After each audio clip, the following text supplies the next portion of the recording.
أهلا ومرحبا بكم أعزائنا المشاهدين في حلقة جديدة من برنامج فيليون نحو قبة البرلمان. معايا اليوم المرشح لانتخابات مجلس النواب العراقي الدكتور ثامر القطبي. مرحبا بك دكتور ثامر. مرحبا أستاذ حيدر، حياك الله وحيا الله جمهور فضائية الإشراق. دكتور ثامر، بداية عرف المشاهدين عن نفسك. المرشح الدكتور ثامر القطبي من محافظة واسط، مرشح حركة الصادقون، رقم القائمة 202 تسلسل 13. عملي الوظيفي حاليا موظف في المديرية العامة لتربية واسط، العنوان الوظيفي معاون مدير عام. دكتور ثامر، من خلال مسيرتكم في مجال التعليم ما أبرز الدروس التي تعلمتموها في العمل مع الفئات المختلفة في المجتمع الواسطي؟ الحقيقة بالنسبة للقطاع التربوي، مفهوم القطاع التربوي مثل ما تعرف حضرتك أستاذ حيدر يسعى إلى بناء الإنسان، نعم. يسعى إلى بناء الأوطان.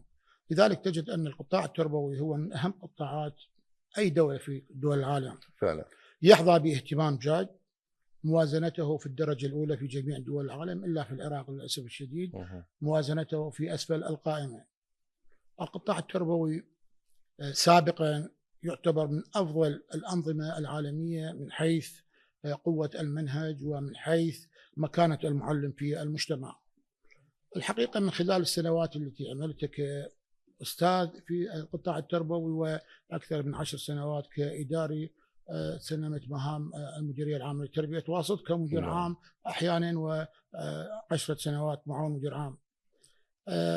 كونت اطلاع تام على القطاع التربوي، مواطن الخلل، مواطن القوة، بحيث لدي دراسة شاملة وشاملة لكل مفردات العملية التربوية بالمربع المكون لهذا القطاع اللي هو المعلم والطالب والمدرسة والمنهج. إن شاء الله إذا الله مكننا بالوصول إلى قبة البرلمان أسعى إلى ثورة تربوية تنقذ هذا القطاع من الواقع اللي يعيشه للأسف الشديد. أريد المعلم يرجع إلى سابق عهده، يكون من الشرائح المتقدمة في المجتمع العراقي. المعلم نعم. هو الأول، هو الذي كاد أن يكون رسولا. اليوم المعلم للأسف الشديد يعاني من إهمال كثير. نعم. إن شاء الله نسعى إلى نعم. تفعيل قانون حماية المعلم والاهتمام بالطالب. برأيك دكتور، اليوم ما أبرز نقاط الخلل التي يعاني منها الطالب والمعلم على حد سواء؟ الحقيقة المعلم اليوم يعني يعاني من نقطة مهمة جدا، يتعرض أحيانا إلى الكثير من المشاكل والاعتداءات للأسف الشديد من قبل بعض أولياء الأمور الحقيقة. نعم. الذين لا يعرفون قيمة المعلم. المعلم يحاسب التلميذ من أجل مصلحته، من أجل أن يبني هذا الإنسان. نعم. لكن للأسف الشديد حالات كثيرة مرت علينا كان المعلم ضحية. البعض يعني من الاعتداءات توفى. نعم. للأسف الشديد. لذلك نريد أن نعيد الهيبة للمعلم. نريد أن يعود المعلم حينما يراه الطالب في الشارع يذهب من الجانب الآخر. نريد للمعلم أن لا يعمل بعد الدوام في وظيفة معينة. دكتور، هو ليش لازم الطالب يخاف من المعلم؟ احتراما له. هو يحبه ويحترمه. احتراما له، يعتبره فعلا نموذج لا يستطيع مواجهته في الدرس. يعلمه الأخلاق، يعلمه مبادئ التربية، يعلمه مبادئ الإسلامية، يعلمه على التعامل في الحياة بطريقة صحيحة. تعرف اليوم وخاصة في المرحلة الابتدائية حضرتك عشتها وإحنا عشناها، نعتبر المعلم يعني قامة شامخة. نعم. لا تستطيع مواجهتها.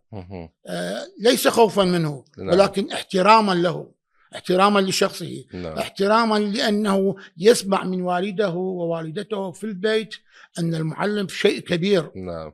بالتالي تترسخ هاي في ذهنيته. أحسنت، بارك الله. نعم. دكتور ثامر، حديثك كان عن واقع التعليم في العراق وما يحتاجه الطالب والمعلم بشكل عام، لكن خلينا نتحدث بشكل خاص عن محافظة واسط. كيف هو واقع التعليم في واسط، وإلى ماذا تحتاج المدارس في واسط؟ التعليم في محافظة واسط حاله وحال باقي المحافظات، لكنه يتميز بوجود إدارة في مديرية العام التربية في محافظة واسط تسعى جاهدة لخدمة العملية التربوية وخدمة الطالب والتلميذ وفق المتاح من إمكانيات، سواء كانت هذه الإمكانيات مادية أو لوجستية تأتي من خلال المركز. المهم في الموضوع أنه نية الإدارة ونية الكوادر الإدارية والتربوية هي أن تسعى جاهدة لأن تكون في خدمة الطالب. لكن أنت تعرف عزيزي أستاذ حيدر الظروف اللي يواجهها البلد هي مخلفات النظام البعثي القذر السابق الذي استهدف القطاع التربوي. اليوم فشل الأمم من فشل القطاع التربوي، تطور ونهضة الأمم من تطور القطاع التربوي. اليوم مخرجات العملية التربوية إما أن يكونوا رجال ذو تربية وتعليم حسن أو لا يحملون هذه الصفات. فإن كانت مخرجات العملية التربوية صالحة فإن قيادة مؤسسات الدولة سوف تكون صالحة، لأنه التربية تخرج المهندس والطبيب والضابط والقاضي. فإذا كان القطاع التربوي بخير، المعلم يتمتع بجميع امتيازاته المادية والإدارية والفنية، يتمتع برعاية صحية، يتمتع برعاية يعني حماية، يتمتع باحترام المجتمع، يتمتع بوجود قانون يحميه. فراح هذا المعلم شو يصير؟ يبدع. اليوم المعلم أغلبهم الصبح بالدوام والعصر يشوف له شغلة يوفر لقمة العيش لأبنائه. الحياة صعبة اليوم دكتور عند طلاب وطالبات. نعم. ركزت بالحديث في قطاع التعليم على المعلم، ماذا عن الطالب؟ إلى ماذا يحتاج؟ نعم، الطالب أيضا أستاذنا الفاضل يريد معلم مهيئ، يريد معلم مرتاح من جميع النواحي ليستقبل منه المعلومة، يريد مدرسة نظيفة، يريد رحلة نظيفة. اليوم احنا نعاني من قلة في عدد المدارس. صحيح يوجد مشروع الألف مدرسة، القرض الصيني، أكو بدأت نهضة في بناء المدارس، لكن احنا نحتاج إلى الكثير من المدارس. وزارة التربية لم تقصر في توفير ما يتوفر لها من الحكومة، من مستلزمات، من بناء مدارس. اليوم احنا نتحدث بالممكن الموجود. نعم. إذا استطعنا أن نحصل على مدرسة نموذجية وسبورة إلكترونية ورحلة جيدة ونظام تغذية جيد كما موجود في كل دول العالم، أوفر أجواء بيئية ملائمة للطالب، راح الطالب مثل ما يقال بالعامية يصير لواهز. تبريد بالصيف، تدفئة بالشتاء. نعم. جامعة ما مكسورة. اليوم احنا الطالب يعاني. نعم. اليوم طالب من خلال بعض المنظمات، بعض رجال الخير أيضا كان لهم موقف وطني. نعم. إلى جانب وزارة التربية. تعرف اليوم العراقيين رجال كرم. نعم. ورجال نخوة، حينما يلاحظون أن مجتمعهم أو إحدى شرائح هذا المجتمع تحتاج إلى رعاية فيقومون بالمساعدة. يعني نعم. أنا شخصيا يعني واجهت كثير من هكذا حالات. عندنا رجل صاحب معمل نجارة في محافظة واسط في مدينة الكوت. نعم. جزاه الله ألف خير. أعتقد أكثر من 15,000 رحلة أو أكثر تبرع إلى مدارس محافظة واسط من باله الخاص. نعم. نعم. رجل ابن خير. بالتالي دكتور ثامر، هذه الآمال والطموحات تقف أمام حائط التمويل المالي واللوجستي أيضا. هل هنالك خطة ضمن برنامجك السياسي لتحسين بيئة المدارس وتوفير أموال مستدامة؟ شرط أن تكون هذه الأموال مستدامة للمدارس، مو قرض منحة يجي رئيس وزراء فترة ويهتم بملف التعليم ووراها يلغي هذا الملف بس تمر أزمة سياسية أو اقتصادية بالعراق. لا، قطاع التعليم بالضبط مثل ماذكرت هو القطاع الأساسي والمهم للنهوض بالعراق. يكاد أن يكون قطاع سيادي لكن للأسف لا أحد ينتبه له. بالتالي هذه القطاعات المهمة في الدولة يجب أن تكون هنالك حركة أموال مستدامة عليها. أحسنت. مثل ما تفضلت أخت عزيز، لدينا برنامج تربوي شامل. تعرف اليوم أنا 10 سنوات معاهم مدير عام، نعم. فأعرف مواطن الخلل، أعرف نقاط الضعف، أعرف النقاط الإيجابية حتى أدعمها. لذلك عديت برنامج تربوي شامل يعتبر المحور الأول في برنامجي الانتخابي. أسعى جاهدا إلى إعادة القطاع التربوي في المرتبة الأولى من بين مؤسسات الدولة. سوف أطالب أن تكون موازنة القطاع التربوي في الثلاث مراحل الأولى. نعم. يعني أما بالدرجة الأولى أو الثانية أو الثالثة. اليوم القطاع التربوي يغذي نعم. رجال باقي مؤسسات الدولة، لذلك من الواجب أن تكون موازنته تليق به. نعم. أموال مستدامة مثل ما تفضلت. يعني من العيب أن نستمر نأخذ تبرع من رجال الخير. نعم. أو منظمات خارجية. العراق بلد الخير، بلد البترول. يعني لو فقط من البترول دولار يعطون ميزانية خاصة للقطاع التربوي، البترول دولار الخاص بالمحافظات، راح تكون في كل محافظة ميزانية خاصة للمديريات العامة للتربية في المحافظات. لكن نريد أن يكون المركز ممول لقطاع التربية بالدرجة الأولى من أجل مواكبة التقدم العلمي والتكنولوجي في العصر الحديث مثل بقية الدول. نحتاج إلى مختبرات من الطراز الأول، نحتاج وسائل تعليمية من الطراز الأول. نحتاج كل ما يخص العملية التربوية. الآن دول الجوار إذا تزورها راح تشوف فيها مدارس متطورة يتوفر فيها كل شيء، طرق تدريس حديثة. نريد ندخل المعلم دورات إعداد وتأهيل. اليوم احنا عندنا الشباب أكثر من 22,000 محاضر وإداري ثبتوا قبل مدة وأصبحوا على الملاك الدائم. أحتاج إلى أن أدعمهم، أدخل لهم دورات. دكتور ثامر، أنا سمعت أنه كان لك دور بارز بتعيين هؤلاء وهذه الأعداد الكبيرة 21,000 ليس بالعدد الهين. الحقيقة لله الحمد والشكر، منذ عام 2017 لدينا محاضرين ومعلمين ومدرسين كانوا يعملون بالمجان، أدوا دور وطني مهم. نعم. يصرفون من مالهم الخاص ويدرسون في المدارس الحكومية. بعد ذلك كان لي الدور المساهم، لا أريد أن أقول كان لي الدور الكلي، هنالك رجال أيضا اشتغلوا، لكن كنت المتصدي لهذه العملية. حولتهم من مجاني إلى عقود من خلال متابعتي الحثيثة برفقتهم ما بين مديريتنا ومحافظة واسط ومن ثم وزارتي التربية والمالية. نعم. إلى أن وصلت معهم إلى مرحلة استلام الراتب وهم على الملاك الدائم. أكثر من 21,800 لله الحمد كانوا معي، وأشرفت على عملية جلب كتاب التثبيت الخاص بهم ومخصصاتهم، وحتى آخر لحظة كنت معهم في مكاتب الصيرفة حينما استلموا رواتبهم ولله الحمد. وكنت معهم حتى في التظاهرات التي يخرجون بها مطالبين بحقوقهم. كنت يعني من القلائل الذي يكون معهم في وسط التظاهرة وأحتويهم وأستمع إلى متطلباتهم ولله الحمد.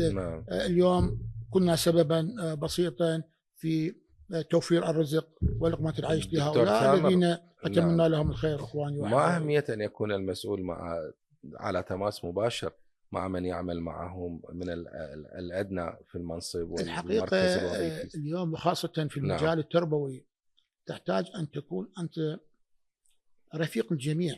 نعم. لموظف الخدمة، للمعلم والمدرس، تكون صديقا له. نعم. تحاول أن تكون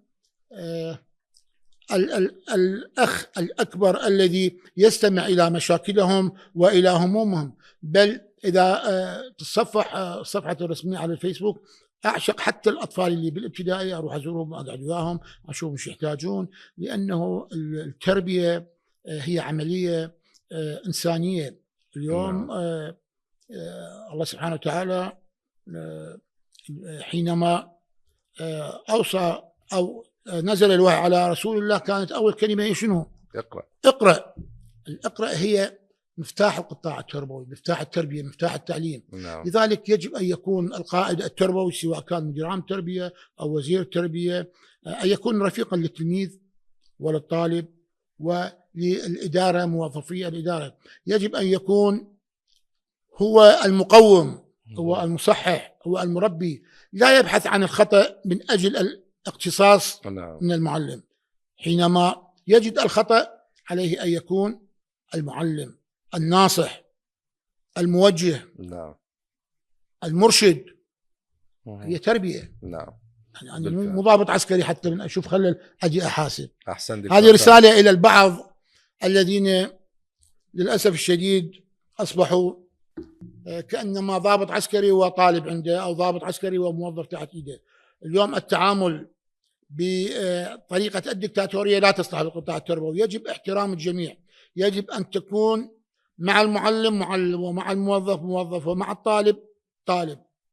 أن تكون إنسان قبل أن تكون عنصر آخر ينزعج من عندك المقابل، وبالتالي العملية التربوية تفشل.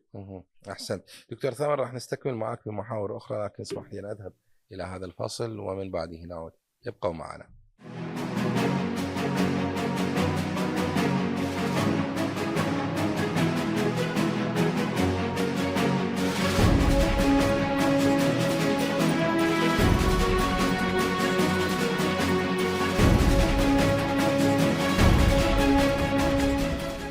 من بعد الفاصل هذه عودة لكم مجددا أحبتي المشاهدين، وعودة لضيفي اليوم في الاستوديو المرشح لانتخابات مجلس النواب العراقي عن محافظة واسطة الدكتور ثامر القطوي. أرحب بك مرة أخرى دكتور ثامر. أهلا وسهلا بك أستاذ حيدر، حياك الله. دكتور ثامر، لنتناقش بالوسائل العلمية والطرائق العلمية والتدريسية.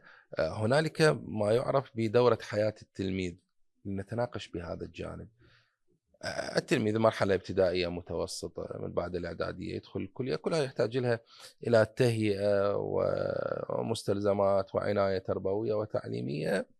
سأقول تخرج الطالب، هذا الطالب راح يتحول إلى المفروض موظف أو عامل في القطاع العام، في القطاع الخاص، المهم يخدم بلده. هي هاي دورة التعليم تنتهي بأن يكون إنسان منتج في المجتمع، ينفع نفسه وعائلته ومجتمعه أيضا. طيب إحنا اليوم وفق رؤيتك يعني راح نهيئ له مستلزمات الدراسة الكريمة والدراسة الصحيحة. ما فائدة أنه أدرسه بأسلوب علمي حديث وأصنع من عنده تلميذ وطالب وخريج وربما درجة عليا بشكل صحيح، وهو راح يقعد بالبيت؟ لازم أنا أيضا قطاع التعليم يشتغل مننا، أنا أرفض قطاع التعليم أيضا بقطاع الاستثمار، بقطاع الصناعة، الزراعة، ألقي فرص عمل لأعداد الشباب اللي تعاني من البطالة اليوم. كيف نعالج البطالة برأيك؟ بالتالي دكتور، النقطة اللي أريد أوصلها ولو طولت عليك، أنا شنو الفائدة أصرف على التعليم وبالأخير راح يقعد بالبيت؟ هاي الأموال راح تكون مهدرة، صح ولا لا دكتور؟ أحسنت. كلام منطقي وسؤال وجيه جدا. هذا له محور خاص في برنامجي الانتخابي تحت عنوان الشباب والخريجين والعاطلين. نعم. اليوم حضرتك تعرف اليوم اكو وزارة اسمها وزارة التخطيط. هذه الوزارة تشرف على إدارة باقي الوزارات من حيث نعم. تخصيص الموازنات وتخصيص كل ما تحتاجه هذه الوزارات وفقا لما يصلها من جداول من هذه الوزارات. اليوم أنا من قلت احنا ضروري أن نوفر كل المستلزمات المالية والمستلزمات والوسائل التربوية والعلمية. نعم. إلى القطاع التربوي. بالمقابل أنا راح مثل ما تفضلت أحصل إلى خريجين. هاي الخريجين المفروض أكو خطة معدة نعم. لاحتضان هؤلاء الخريجين. بالضبط. للأسف الشديد اليوم احنا عندنا سنويا عشرات الآلاف من الخريجين من كلا الجنسين، كل مكان والمنزل. نعم. وساحات التظاهر وأبواب الوزارات والدوائر يطالبون بإنصافهم وتعيينهم. يشهد الله يوم أمس أرسلت لي رسالة إحدى الأخوات ما أعرف اسمها والله، بس لأنه مرشح، تعرف اليوم المرشح الكل تستهدف هذه التعيين، أريد في شيء معين. قالت أنا أختك وبشاربك من 2013 خريجة. نعم. يعني صار 12 سنة. شنو من ظلم هذا؟ أختك وبشاربك وعندي أطفال. نعم. وزوجي مصاب بالسرطان، حتى لو كاتبة تعيني وأني بكالوريوس. نعم. شنو ردك عليه وأنت ما عندك قدرة أن توفر لها درجة وظيفية؟ لذلك على الدولة أن تسعى، وعدينا برنامج في حركة الصادقون ومن ضمن برنامج الانتخاب الشخصي أيضا. نعم. نسعى إلى وضع خطة استراتيجية تحتضن هؤلاء الخريجين من خلال محاور كثيرة: الاستثمار، إعادة تفعيل مصانع الدولة متوقفة، حسب علمي يوجد 55,000 مصنع بالعراق متوقف، وهذا فد شيء مقصود. نعم. كذلك أنشئ مصانع جديدة، حقول الزراعة والإصلاح الزراعي. نعم. منافذ كثيرة تستطيع من خلالها أن تشغل فيها هؤلاء الخريجين. نعم. أفضل ما يكون في الشارع، وتصل مرحلة أحيانا أنه هذا الشاب ينحرف. نعم. ويذهب إلى أعداء العراق يحتووه، يعطوه مبالغ من المال، وصارت كثير الخرطة نشاهدهم بالتلفزيون. كل سبب هذا شنو؟ عدم توفير نعم. بيئة عمل لهؤلاء الخريجين. هذول مو عراقيين، مو أبناء العراق. أنت إذا ما تريد تخرج يعني تنطي درجة وظيفية أو تنطي فرصة عمل، نعم، أوفر له مال. وحتى من توفر له مال هنا راح يصير فد بطالة مقنعة أنه قاعد بالبيت وما استفاد من عنده، وأنا خسرت عليه نعم. 20 سنة دراسة، وبالتالي يتخرج إلى الشارع. اليوم الشاب هو مستقبل العراق. أكبر شريحة في المجتمع العراقي هي شريحة الشباب وفق الإحصاء السكاني الأخير. نعم. لذلك واجب على الدولة أن توفر دعم ورعاية خاصة للشباب، وإن شاء الله سوف نكون مقاتلين في البرلمان من أجل دعم الشباب ورعاية الخريجين والعاطلين، وإيجاد منافذ وفرص عمل مناسبة لهم من أجل أن يواكبوا هذه الحياة الصعبة ويوفرون لقمة العيش، وكل واحد ياخذ مسيرته في الحياة. اليوم أغلب الشباب تجاوز سن الزواج. نعم. ما عنده. دول اللي تعينوا وثبتوا فيهم أعمار والله فوق 40. نعم. بمجرد ما صار عنده راتب على الملاك الدائم سوى سلفة وتزوج. قال أنا متأخر عن الزواج لأنه ما عندي مصدر رزق. نعم. فلذلك اليوم شريحة الشباب مهمة جدا، وعلى المخلصين في الحكومة العراقية والبرلمان العراقي أن يتوقفوا عند هذا المحور ويجدوا حلول مناسبة من أجل خدمة هذا القطاع المهم. دكتور، البعض يرى أن الحلول تكمن في جزء منها بدعم المشاريع الصغيرة والمتوسطة وخلق هذه الفرص. هل أنت مع هذا الطرح؟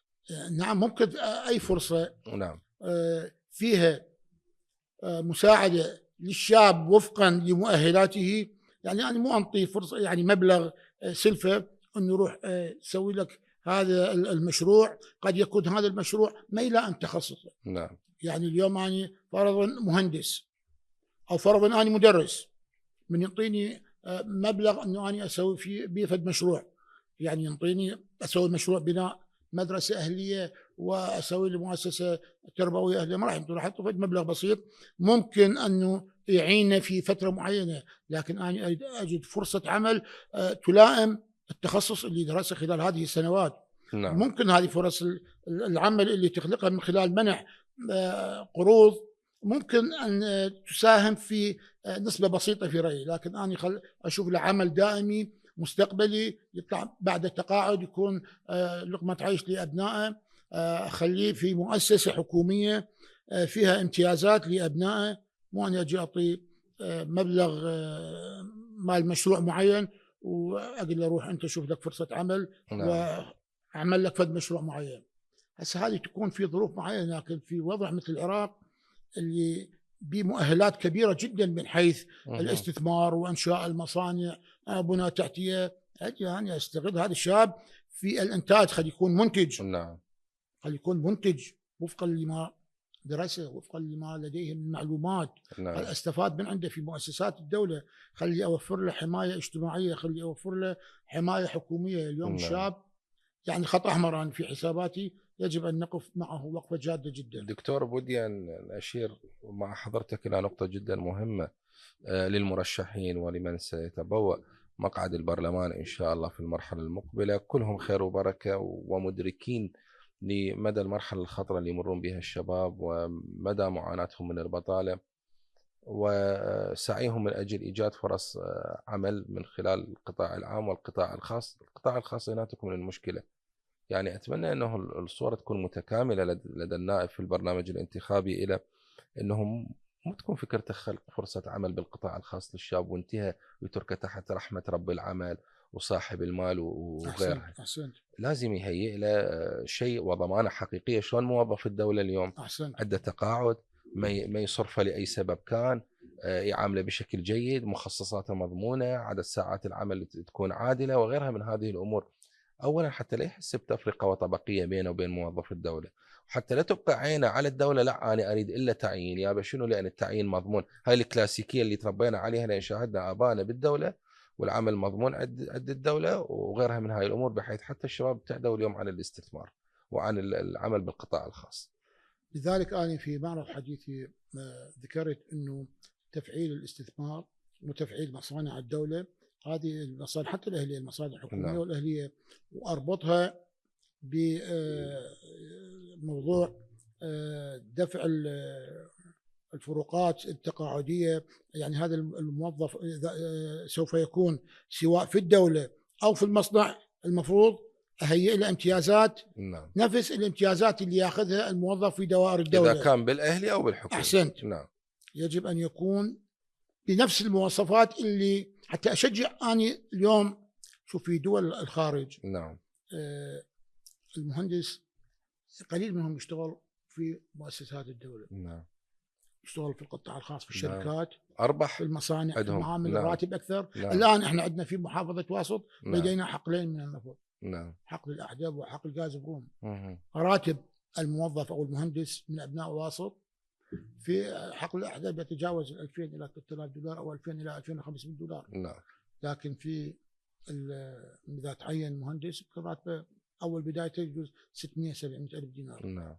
هذا إذا أنطي امتيازات راح أشجع الشاب أن يعمل في الشركات الأجنبية العاملة في العراق، وأفرض عليها الاستثمار. حينما تأتي شركات العراق أفرض عليها 70 إلى 80% أيدي عاملة عراقية، ويكون مشمول بكافة الامتيازات وبالتقاعد أيضا.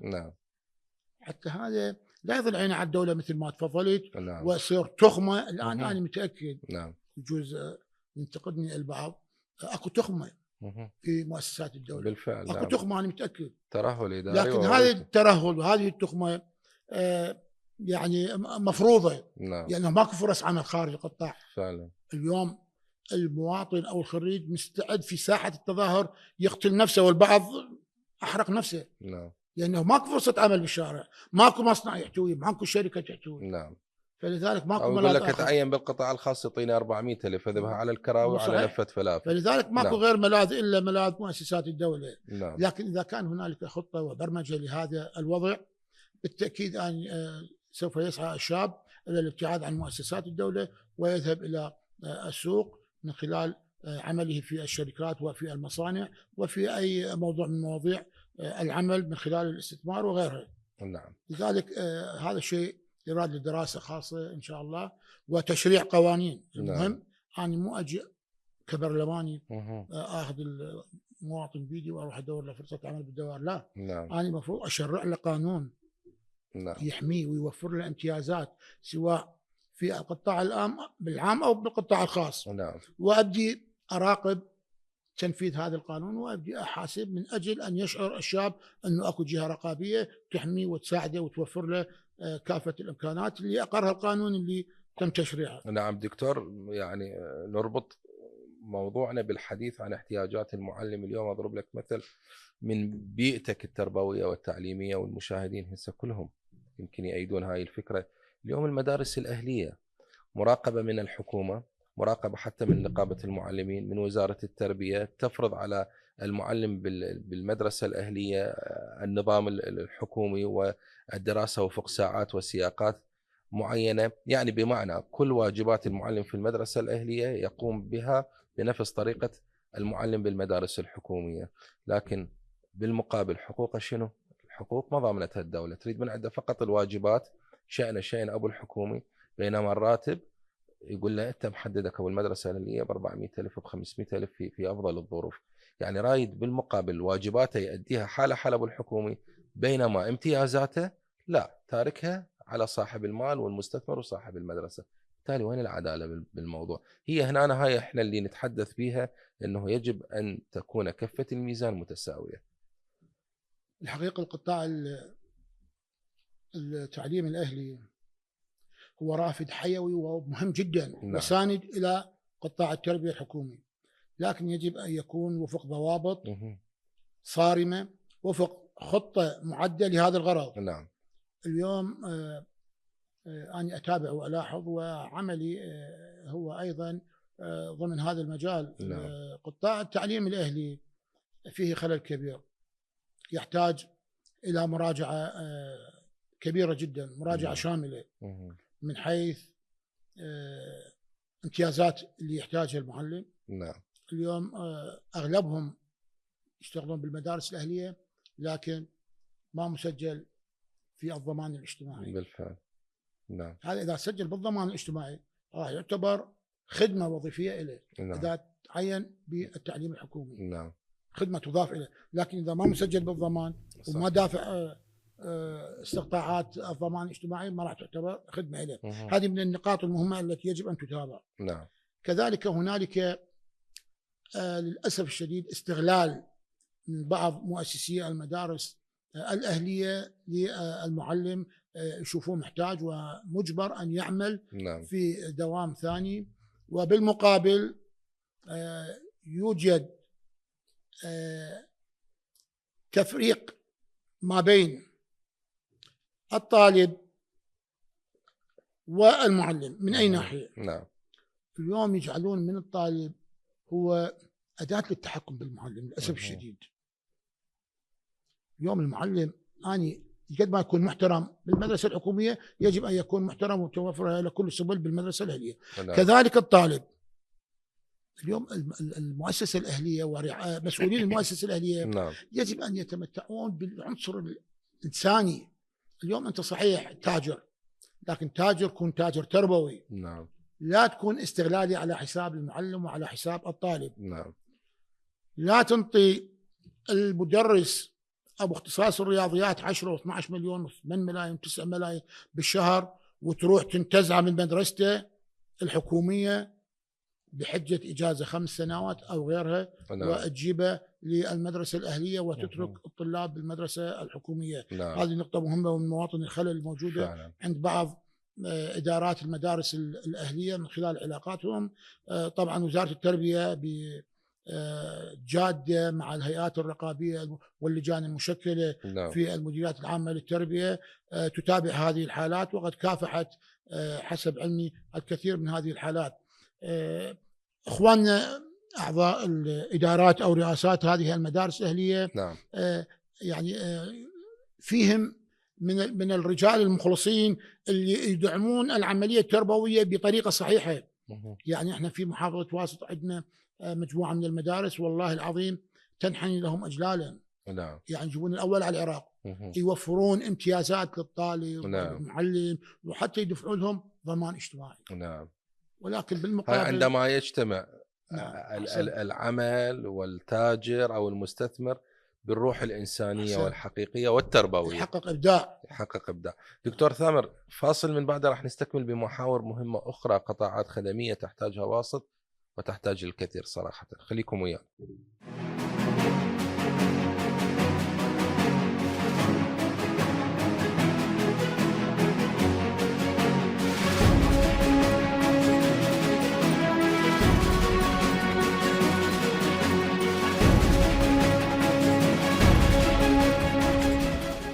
من بعد الفاصل نستكمل معكم أحبتي المشاهدين بالجزء الأخير من حوارنا هذا اليوم مع الدكتور ثامر القطبي المرشح لانتخابات مجلس النواب العراقي. دكتور ثامر، أسألك عن رؤيتك بشكل شخصي ورؤية حركة الصادقون بشكل عام في ملفات مهمة. ما أولويات حركة الصادقون بمعالجة ملفات الخدمات الأساسية كالكهرباء والصحة وغيرها؟ نعم، الحقيقة حركة الصادقون لديها برنامج انتخابي مركزي أعد من خلال نخبة من المختصين بإشراف سماحة الشيخ الأمين قيس الخزعلي رئيس الأمين العام لحركة الصادقون، وكذلك كل مرشح لديه برنامج انتخابي يعتبر جزء من هذا البرنامج الوطني يسعى إلى تنفيذه في محافظته. نعم. حركة الصادقون بالمختصر المفيد تحمل شعار عراق قوي. نسعى إلى خلق عراق قوي بمؤسساته المختلفة، عراق قوي بسيادته، عراق قوي بشعبه، عراق قوي بحشده المقدس، عراق قوي بقواته الأمنية، عراق قوي ناتج من دماء الشهداء الذين ضحوا من أجل الحفاظ على الأرض والعرض والمقدسات، عراق قوي يحترم عوائل الشهداء، عراق قوي يوفر الخدمات لأبناء الشعب العراقي. هذا الشعار لم يأتي اعتباطا، جاء من قصص نجاح أشار إليها سماحة الشيخ الأمين في برنامج الانتخابي الذي أطلقه سماحته قبل 4 أيام في العاصمة بغداد، وذكر هذه القصص النجاح التي تحققت. رجال الصادقون حققوا نجاحا في الميدان، وكانوا حماة أباة للعراق الحبيب، وكانوا من أوائل الملبين لفتوى الجهاد الكفائي الذي أطلقه سماحة السيد السيستاني المرجع الكبير حفظه الله، وأعطوا الكثير من الشهداء. وساهمت حركة رجال الصادقون من خلال حركة عصائب أهل الحق في تحرير الكثير من الأراضي العراقية، وكذلك الدفاع عن حرم السيدة زينب، لذلك كانوا فعلا أخوة السيدة زينب. بعد أن تحولت مرحلة الدفاع عن العراق أنتجت جناح آخر سمي بالجناح السياسي يسعى إلى البناء. نعم. لذلك اللوجو الخاص بحركة الصادقون حماة بنات. نعم. شعار هذه المرحلة هو عراق قوي. كذلك بعد أن توفرت لدينا قصص نجاح في الميدان، لدينا قصص نجاح في الجانب التشريعي. في عام 2018 لدينا 15 نائب حققوا نجاحا باهرا في إعداد قوانين وقرارات ساهمت في خدمة الشعب العراقي، وكان على رأس هؤلاء رئيس الكتلة الأستاذ عدنان فيحان اللي هو حاليا في محافظة بابل محافظا لها، وأبدع في الجانب التنفيذي أيضا. نعم. لدينا رجال أبدعوا في الجانب التشريعي، واليوم لدينا قصة نجاح أخرى في الجانب التنفيذي في الحكومة العراقية، وهذا ما أشار إليه رئيس الحكومة بأن أفضل رئيس في الكابينة الحكومة حاليا هو الدكتور نعيم العبودي وزير التعليم العالي والبحث العلمي. وكل أفراد الشعب العراقي يعرفون كيف نقل وزارة التعليم العالي من خطوات كثيرة إلى الأمام، وأعلن عن ذلك دوليا ومحليا. استحدث الكثير من الجامعات والكليات التي يحتاجها الطالب العراقي والتي تواكب التقدم العلمي والفني والتكنولوجي العالمي. كذلك أبدع في إنشاء المختبرات المركزية والمختبرات المهمة التي يحتاجها التعليم العالي. لذلك الكل يشهد بما أنتجه من تطور هذا الرجل اللي لحد الآن لم يأتي شخص إلى وزارة التعليم العالي يكون بهذا النجاح الكبير. كذلك لدينا رجال أيضا في الجانب التنفيذي. في محافظة واسط لدينا النائب الأول لمحافظة واسط الأستاذ عدنان الزبيدي. هذا الرجل شعلة من الإبداع والتألق في ممارسة عمله وخدمة القطاع الفني الذي يديره باعتباره معاون فني لمحافظة واسط. في محافظة بابل أيضا كما ذكرت لدينا الأستاذ عدنان الذي قدم الكثير وكان واضحا في الحكومة المحلية في محافظة بابل، والكل يشهد له بذلك. نسعى لأن يكون أعضاء البرلمان القادمين في مجلس النواب أن يكونوا شعلة من النشاط ومتابعة القرارات التي والقوانين التي صدرت ولم تنفذ. نعم. وكذلك نسعى إلى إصدار قوانين أخرى في مختلف المجالات، قوانين تخدم الزراعة، تخدم الصناعة، تخدم هذا الشاب الذي تحدثنا عنه قبل قليل، قوانين رعاية ودعم للشباب، للمرأة والطفل. لدينا اهتمام خاص كما ذكرنا في مقدمة حديثنا بالجانب التربوي الذي نريد أن نرتقي به. بصراحة هذا الموضوع من أولوياتنا إن شاء الله. في جميع الجوانب نسعى إلى خلق عراق قوي يكون له مكانته المرموقة في الصدارة بين دول العالم، ويحتذى به، وإعادة العراق إلى سابق عهده عراقا قويا يختلف عن عراق صدام حسين الذي دمر هذا الوطن الحبيب ودمر الشعب العراقي بعنجهياته وبأفعاله الدنيئة التي حطم العراق وحطم شعب العراق، وجعل العراق يكون في من الدول المتأخرة، وجعل من المواطن العراقي الذي لا قيمة له بين شعوب الأمم. لكن إن شاء الله سوف نسعى مع الشرفاء الذين سوف يكونون معنا في البرلمان العراقي لأن تكون يد واحدة، نجعل المواطن العراقي أن يكون سوبرمان بين دول العالم، وأن يكون العراق في مصاف الدول المتقدمة، ويعود عراقا قويا بأهله وشعبه وبرجاله المخلصين إن شاء الله. نعم دكتور، ذكرت الشرفاء في البرلمان ويجب أن يكونوا يدا واحدة، وبصراحة هذه نقطة غاية في الأهمية. يعني لا يمكن لأحد أن يعمل منفردا، يجب أن تتضافر جميع الجهود. بالتالي هنا نسأل كيف هي علاقة حركة الصادقون مع باقي القوى السياسية؟ حركة الصادقون منفتحة، وسمعت الشيخ الأمين يؤكد على أن يد الله مع الجماعة. نعم.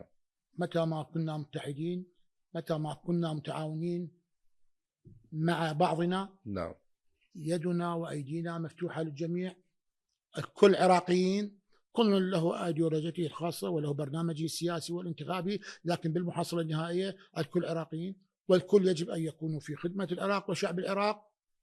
نحن نعمل لأن نكون جزء من كل، وجزء مع مكمل لباقي الأجزاء. نحن مع الجميع، والجميع يجب أن يكون معنا من أجل مصلحة الوطن والمواطن. نعم. ونقف بالضد من كل حركة أو كيان أو حزب أو شخص يريد أن يعرقل عجلة التقدم في العراق وعجلة خدمة العراق وشعب العراق. سنقف بوجهه، وسوف نكون بالضد منه، ونسعى إلى إيقافه. نمد يدنا له بالبداية، وندعوه لخدمة العراق، وندعوه أن يضع اليد باليد. ولكن إذا وجدنا من يحاول أن يعمل بالضد من الشعب العراقي، وأن يكون عميلا للدول التي لا تريد الخير للعراق، وعلى رأسها الصهاينة والأمريكان، سوف نكون الجدار المنيع له، وسوف نكون قوة بوجهه تمنعه من التآمر على العراق وشعب العراق. سوف يكون لنا موقف وطني، وموقف خدمي، وموقف متعاون مع الجميع، بشرط أن يكون في مصلحة العراق وشعب العراق. نعم. طيب. نحن نؤمن بأن مثل ما ذكرت لك يد الله مع الجماعة، نريد أن نكون كلنا للعراق. نعم. دكتور ثامر، هل لديكم مبادرات لتعزيز دور المرأة في المجتمع وفي السياسة أيضا؟ أكيد. المرأة برأيي الشخصي هي كل المجتمع. نعم. المرأة هي الأم، وهي الأخت، وهي المربية، وهي الأستاذة، وهي المحامية، وهي القاضية، وهي الوزيرة. لدينا نماذج ناجحة بالوزارة، لدينا نماذج من النساء الأبطال في البرلمان، لدينا نساء صوتهم أقوى من صوت بعض الرجال المتخاذلين، لدينا نساء تفتخر بها خارجيا وداخليا، لدينا نساء أنتجت رجال، لدينا نساء كانت في جبهات القتال مع الرجال. لذلك برنامجنا الانتخابي، ويؤكد سماحة الشيخ الأمين قيس الخزعلي على الاهتمام بالمرأة، لأنها عنصر أساسي يجب أن يكون لها دور فاعل وشراكة مع الرجل في قيادة العراق وفي خدمة الشعب العراقي. نعم. كذلك الطفل. لدينا وقفة خاصة مع الطفل، ننظر إلى أطفال غزة ونتصور أنهم أطفالنا. نعم. لذلك يجب أن نكون حماة للطفل العراقي، حماة من جميع النواحي. يجب أن نوفر له كل سبل العيش الرغيد. لا نريده أن يكون محروما في وطنه وفي أسرته. نريد أن نوفر رعاية كاملة للأسرة حتى يتمتع الطفل بالعيش الرغيد. لا نريد أن يذهب الطفل إلى الشارع وإلى التقاطع ويستجدي. والله يعني أشعر بالخجل وأشعر بالألم حينما أرى الأطفال في الشوارع محرومين من الدراسة ويستجدون لقمة العيش. بالفعل دكتور، يجب يعني علاج هذه الظاهرة. نعم. ظاهرة تسول الأطفال وعمالة الأطفال أيضا. نعم، هذه لدينا فقرة خاصة بها واهتمام خاص بها، نريد أن نتابعها ونقضي عليها ونوفر الأمان والعيش الرغيد لأبنائنا. تصور ابنك يعيش هذه الحالة، شنو موقفك؟ أنا أجي إلى هذه الأسرة التي تفككت بسبب الفشل الذي كان موجود في عمل الحكومات السابقة. لم تكن هنالك رعاية لهذا الطفل، رعاية جدية. اليوم تسمع الكثير من الحالات في البرامج، تجد أطفال في الشوارع، ملابس رثة، لا توجد لقمة عيش، ينام بالطرقات وبالأزقة وبالشوارع وبالتقاطعات. ليش؟ من يقبل على ابنه هيك يصير؟ لذلك أخذنا على عاتقنا أن نهتم بهذا الجانب وأن نكون من الراعين لهذه الفقرة بالذات إن شاء الله. نعم دكتور، أيضا هل لديكم رؤية لتنمية القطاع الزراعي في واسط والتنمية الريفية؟ أحسنت، سؤال مهم هذا. أنا بالنسبة لي المحور الثاني في برنامج الانتخابي، وكذلك فقرة مهمة من البرنامج الوطني لحركة الصادقون. محافظة واسط تعتبر سلة خبز العراق. محافظة واسط في المرتبة الأولى لسنوات طوال في إنتاج المحاصيل الاستراتيجية، القمح والشعير وكذلك الذرة الصفراء. محافظة واسط تعتبر شبه جزيرة يحيط بها نهر دجلة من جميع الجهات، ويتفرع منه أنهر الدجيلة والغراف وبعض الأنهار الأخرى. الفلاح الواسطي كان يعيش حياة مليئة بالعمل والكفاح من خلال توفر مياه السقي والمبيدات والأسمدة نعم. في فترات معينة.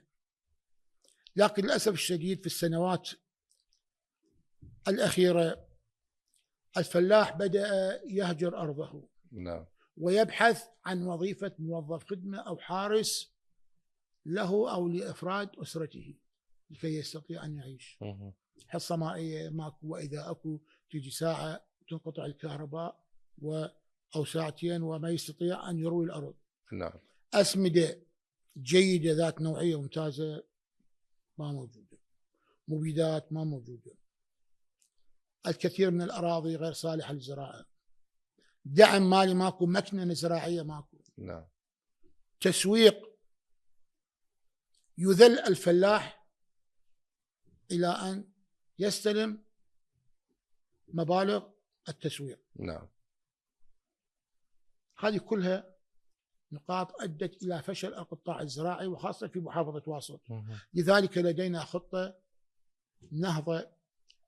نهضة زراعية وطنية شاملة. نعم. تساهم في توفير كل مستلزمات التي يحتاجها الفلاح. الفلاح هو المحرك الاقتصادي الثاني أو الأول. نعم. الزراعة توازي النفط فعلا. يقولون الزراعة نفط. نعم. دائم. نعم. الزراعة عنصر أساسي. إذا أهلت القطاع الزراعي نعم. بالضرورة راح يتأهل. نعم. وينهض القطاع الصناعي. نعم. أيضا النفط ممكن أن يخلص وينتهي. نعم. ولكن الزراعة أرض السواد العراق. نعم. صحيح. فإن فيها خيرا كثير. الإمام علي سئلوه نعم. زي قالوا له وين نروح للشام فلان مكان فلان مكان، سألوه على العراق قال فيه خير لا ينضب. نعم.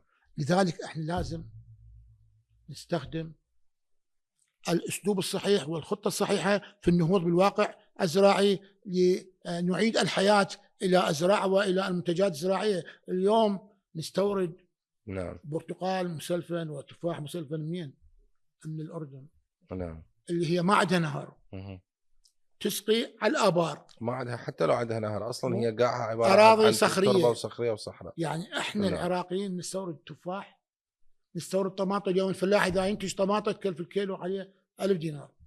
نعم. لكن نجيبها بمؤامره تريد تدمير القطاع الزراعي في العراق، نعم. توصل عليه 250 دينار للمواطن، فالفلاح راح يقعد. نعم. شوف هذه واحده من الوسائل التي هي تعتبر معاديه للعراق فعلا، حتى قاعنا تصير صبخه غير مؤهله للزراعه. احسنت. اليوم العراق يواجه الارهاب في الكثير من جوانبه. نعم.